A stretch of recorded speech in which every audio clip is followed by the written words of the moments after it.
নমস্কাৰ, আজি হৈছে 6 মাৰ্চ শুক্ৰবাৰ। এই মুহূৰ্তত সমগ্ৰ ৰাজ্যবাসীৰ বাবে আহি পৰিছে আজি সন্ধিয়াৰ বহুকেইটা ডাঙৰ খবৰ। জনাইছোঁ আজি সন্ধিয়াৰ প্ৰথমটো ব্ৰেকিং নিউজ। ৰাজনৈতিক প্ৰেক্ষাপটৰ এটি খুবেই ডাঙৰ খবৰ, মিত্ৰতা ভংগ। বিৰোধী ঐক্যমঞ্চৰ পৰা এবাৰ বাহিৰ হৈছে ৰাইজৰ দল। এক ডাঙৰ খবৰ জনাইছোঁ, এইবাৰ মিত্ৰতা ভংগ হোৱা দেখিবলৈ পোৱা গৈছে। বিৰোধী ঐক্যমঞ্চৰ পৰা বাহিৰত ওলাইছে এইবাৰ ৰাইজৰ দল। ৰাইজৰ দলক এইবাৰ একাষৰীয়া কৰিছে কংগ্ৰেছৰ ফালৰ পৰা। বিৰোধীৰ মিত্ৰতাত আজিয়েই লাগিব চূড়ান্ত মুখৰ। ৰাইজৰ দলৰ বাহিৰে আন সকলো দলেই থাকিব মিত্ৰতাত। আৰু APCCৰ সভাপতি গৌৰৱ গগৈৰ উপস্থিতিত হৈছে এক বিশেষ বৈঠক। আৰু বৈঠকত উপস্থিত থাকিব AGP, CPIM আৰু APHLCৰ নেতৃত্ব। আৰু সমষ্টি বুজাবুজিক লৈ আজি হ'ব চূড়ান্ত সিদ্ধান্ত। বিয়লি 3:30 উমৈহতীয়া সংবাদমেলৰ সম্ভাৱনা আৰু মিত্ৰতা ভংগ দেখিবলৈ পোৱা গৈছে। বিৰোধী ঐক্যমঞ্চৰ পৰা এতিয়া বাহিৰ হৈছে ৰাইজৰ দল। আৰু ৰাইজৰ দলক এইবাৰ একাষৰীয়া কৰিছে কংগ্ৰেছৰ ফালৰ পৰা। বিৰোধীৰ মিত্ৰতাত আজিয়ে লাগিব চূড়ান্ত মোহৰ। জনাইছোঁ ৰাজনৈতিক প্ৰেক্ষাপটৰ আৰু এটি ব্ৰেকিং নিউজ, ডাঙৰ খবৰ। এইবাৰ যোৰহাট সমষ্টিত সাধাৰণ পৰিয়ালৰ প্ৰাৰ্থীয়ে শেষ কৰিব প্ৰতিদ্বন্দ্বিতা। এইবাৰ ৰাজ্যৰ মুখ্যমন্ত্ৰী ডক্টৰ হিমন্ত বিশ্ব শৰ্মাই কৰিছে এই সন্দৰ্ভত বৃহৎ ঘোষণা। জনাইছোঁ সবিস্তাৰে খবৰ। বিধানসভা নিৰ্বাচনত পবিত্ৰ মাৰ্ঘেৰিটাই প্ৰতিদ্বন্দ্বিতা কৰাৰ প্ৰস্তাৱ বিজেপিয়ে লোৱা নাই। আৰু যোৰহাটত পবিত্ৰ মাৰ্ঘেৰিটাই গৌৰৱ গগৈৰ বিৰুদ্ধে যুঁজত নমাৰ প্ৰয়োজনেই নাই বুলি কৈছে। আৰু যোৰহাটত বহু সাধাৰণ ঘৰৰ সাধাৰণ পৰিয়ালৰ সাধাৰণ প্ৰাৰ্থী আছে। আৰু ৰাজ্যৰ জনপ্ৰিয় বহু নেতা আছে যোৰহাটত। আৰু যোৰহাটত গৌৰৱ গগৈৰ বিৰুদ্ধে প্ৰতিদ্বন্দ্বিতা কৰিব এইবাৰ স্থানীয় প্ৰাৰ্থীয়ে। বিধানসভা নিৰ্বাচনত যোৰহাট সমষ্টিৰ বিজেপি প্ৰাৰ্থী সন্দৰ্ভত মুখ্যমন্ত্ৰী ডক্টৰ হিমন্ত বিশ্ব শৰ্মাৰ এই ডাঙৰ ঘোষণা।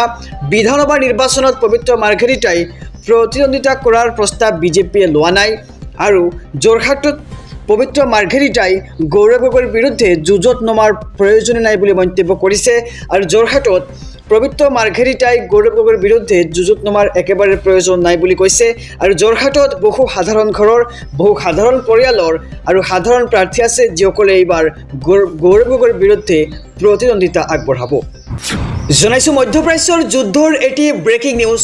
মধ্যপ্ৰাচ্যৰ 4খন ইছলামিক ৰাষ্ট্ৰত ভয়ংকৰ কাণ্ডৰে জড়িত নহয় ইৰাণ। ইজৰাইলৰ বিৰুদ্ধে অভিযোগ তুলি এইবাৰ ইৰাণৰ ডাঙৰ মন্তব্য। জনাইছোঁ খবৰ। মধ্যপ্ৰাচ্যৰ 4খন ইছলামিক ৰাষ্ট্ৰত ভয়ংকৰ কাণ্ডৰে জড়িত নহয় ইৰাণ। আৰু আজাৰবাইজান, ছাইপ্ৰাছ, ওমান আৰু তুৰ্কীত আক্ৰমণৰ ঘটনাক অস্বীকাৰ কৰিছে ইৰাণে। আৰু এই 4 ইছলামিক দেশত আক্ৰমণৰ আঁৰত ইজৰাইল।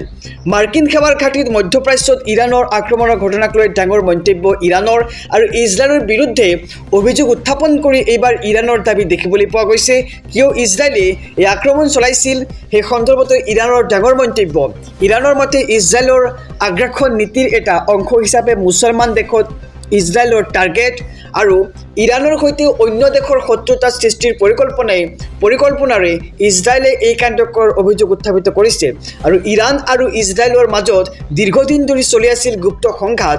অন্যান্য ইছলামিক ৰাষ্ট্ৰৰ সৈতে ইৰাণৰ সম্পৰ্কৰ অৱনতি ঘটাই ইৰাণক দুৰ্বল কৰাৰ অপচেষ্টাৰ অভিযোগ ইৰাণৰ। অৱশ্যে এই আক্ৰমণ সন্দৰ্ভত ইজৰাইল অথবা আমেৰিকা যুক্তৰাষ্ট্ৰ স্বীকাৰ কৰা নাই দায়িত্ব। আৰু মধ্যপ্ৰাচ্যৰ 4 ইছলামিক ৰাষ্ট্ৰত এতিয়া ভয়ংকৰ কাণ্ডৰে জড়িত নহয় ইৰাণ। আজাৰবাইজান, ছাইপ্ৰাছ, ওমান আৰু তুৰ্কীত আক্ৰমণৰ ঘটনাক অস্বীকাৰ ইৰাণৰ। আৰু এই 4খন ইছলামিক দেশত আক্ৰমণৰ আঁৰত আছে ইজৰাইল। ৰাজনৈতিক প্ৰেক্ষাপটৰ এটি ডাঙৰ খবৰ। 26ত হ'ব 1-to-1 ফাইট। আৰু বন্ধুত্বমূলক প্ৰতিদ্বন্দ্বিতা নহয় AGP আৰু বিজেপিৰ মাজত। এক ডাঙৰ খবৰ জনাইছোঁ ৰাজনৈতিক প্ৰেক্ষাপটৰ। আনুষ্ঠানিকভাৱে সম্পূৰ্ণ বিজেপি শিবিৰৰ মিত্ৰতা প্ৰক্ৰিয়া। আৰু অগপ BPFৰ সৈতে মিত্ৰতা সম্পন্ন বিজেপিৰ। 26 ৰণত কোনো সমষ্টিতেই নাথাকে বন্ধুত্বমূলক প্ৰতিদ্বন্দ্বিতা। আৰু অগপই প্ৰাৰ্থী প্ৰক্ষেপ কৰা সমষ্টিত নাথাকিব বিজেপি প্ৰাৰ্থী। অগপ BPFৰে বৈঠকত লোৱা হ'ল এই চূড়ান্ত সিদ্ধান্ত। আৰু মিত্ৰতাৰ প্ৰক্ৰিয়াত চিলমোহৰ মাৰিলে তিনিওটা দলে। আৰু পূৰ্বৰ সমানেই আসন পাব অগপই। BPFৰ সৈতে সম্পূৰ্ণ হৈছে বুজাবুজিৰ প্ৰক্ৰিয়া। আৰু মিত্ৰতাক লৈ এইবাৰ মুখ্যমন্ত্ৰী ডক্টৰ হিমন্ত বিশ্ব শৰ্মাৰ ডাঙৰ মন্তব্য। আনুষ্ঠানিকভাৱে সম্পূৰ্ণ বিজেপি শিবিৰৰ মিত্ৰতা প্ৰক্ৰিয়া। আৰু আনুষ্ঠানিকভাৱে সম্পূৰ্ণ হৈছে বিজেপি শিবিৰৰ মিত্ৰতা প্ৰক্ৰিয়া অগপ বিপিএফৰ সৈতে মিত্ৰতা সম্পন্ন বিজেপিৰ আৰু ২৬ চনৰ ৰণত কোনো সমষ্টিতেই নাথাকে বন্ধুত্বমূলক প্ৰতিদ্বন্দ্বিতা অগপই প্ৰাৰ্থী প্ৰক্ষেপ কৰা সমষ্টিত নাথাকিব বিজেপিৰ প্ৰাৰ্থী আৰু আনফালে অগপ বিপিএফে বৈঠকত লোৱা হ'ল এই চূড়ান্ত সিদ্ধান্ত জনাইছোঁ আৰু এটি ব্ৰেকিং নিউজ ডাঙৰ খবৰ ৰাজ্যবাসীৰ বাবে আছে ভাল খবৰ সাজু হওক আপুনি 10 মাৰ্চলৈ লাখ লাখ অৰুণোদয় হিতাধিকাৰীলৈ চৰকাৰৰ ৯,০০০ কোটি টকা এক ডাঙৰ খবৰ জনাইছোঁ ভাল খবৰ জনাইছোঁ সমগ্ৰ ৰাজ্যবাসীক অৰুণোদয়ৰ লাখ লাখ হিতাধিকাৰীৰ বাবে আছে ভাল খবৰ মাজত মাত্ৰ ৩টা দিন ৰাজ্যৰ মহিলাসকলৰ বাবে আহি পৰিছে ডাঙৰ খবৰ সাজু হওক আপুনি 10 মাৰ্চলৈ 10 মাৰ্চত ৰাজ্যৰ মহিলাসকলে লাভ কৰিব ৯,০০০ কোটি টকা অৰুণোদয় হিতাধিকাৰীলৈ বিহুৰ উপহাৰ ৰাজ্য চৰকাৰৰ আৰু ৯,০০০ টকা লাভ কৰিব প্ৰতিগৰাকী অৰুণোদয় হিতাধিকাৰীয়ে মুখ্যমন্ত্ৰী ডক্টৰ হিমন্ত বিশ্ব শৰ্মাৰ এই বৃহৎ ঘোষণা অৰুণোদয়ৰ লাখ লাখ হিতাধিকাৰীৰ বাবে আছে ভাল খবৰ মাজত মাত্ৰ ৩টা দিন আৰু 10 মাৰ্চত মহিলাসকলে লাভ কৰিব ৯,০০০ কোটি টকা আৰু ৰাজ্যৰ মহিলাসকলৰ বাবে আহি পৰিছে এক ভাল খবৰ জনাইছোঁ অসমৰ ৰাজনীতিৰ আৰু এটি ব্ৰেকিং নিউজ আজি চূড়ান্ত খবৰ কংগ্ৰেছৰে মহাজোঁটৰ আসনৰ ভাগ বাটোৱা আৰু ওজাপৰি ইতিমধ্যে সম্পূৰ্ণ হৈছে কংগ্ৰেছৰ আলোচনা আজি আনুষ্ঠানিকভাৱে কংগ্ৰেছে ঘোষণা কৰিব মিত্ৰতাৰ কথা CPIM APHLC আৰু জন ইংতি কথাৰে মিত্ৰতা কংগ্ৰেছৰ আৰু ৰাইজৰ দলৰ মিত্ৰতাৰ ক্ষেত্ৰত এতিয়াও কংগ্ৰেছে লোৱা নাই সিদ্ধান্ত কংগ্ৰেছ ৰাইজৰ দলৰ মিত্ৰতা হ'বনে নাই সেয়া এতিয়াও ডাঙৰ প্ৰশ্ন আৰু অসমৰ ৰাজনীতিৰ ব্ৰেকিং নিউজ আহি পৰিছে আমি জনাইছোঁ সবিস্তাৰে খবৰ আজি চূড়ান্ত খবৰ কংগ্ৰেছৰে মহাজোঁটৰ আসনৰ ভাগ বাটোৱা আৰু ওজাপৰি ইতিমধ্যে সম্পূৰ্ণ হৈছে কংগ্ৰেছৰ আলোচনা